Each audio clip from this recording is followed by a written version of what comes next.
So I came out to the van this morning and she said, no, you've worked too hard, you deserve a day off, and she absolutely refused to start. I'd only gone and left literally Blackpool illuminations on in the back of the van. I've probably got, I think I've got three fluorescent tubes, a large 3-foot LED strip light, and then a load of LEDs, so I'd left that on overnight. Well, I had no jump leads, I'd left the jumper pack in my other van, so the only thing I had was a Makita 18-volt battery and some cable. So I'll put my positive to my positive and my negative to my negative, and they just wedged in there nicely, to be fair. I don't know what that other terminal's for, I don't know whether that's for charging or whatnot.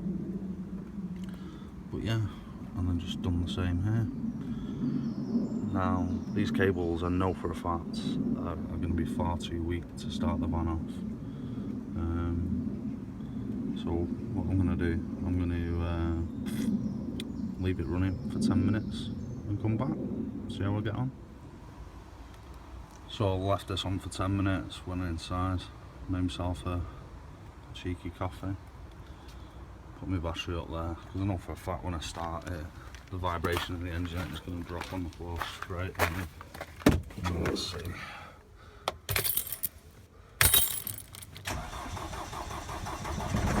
Oh yeah, it only works. It only works. It's got me right all this shit. So now, let's show you the cause of the problem. These are little strip lights, and you can buy these,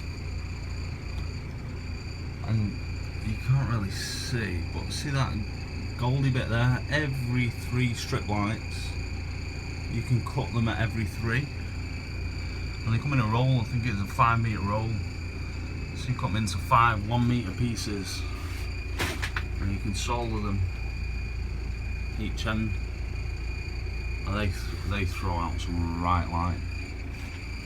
These original fluorescents were in the van already, and then this strip light here, I got this was an ex-display from a camping place.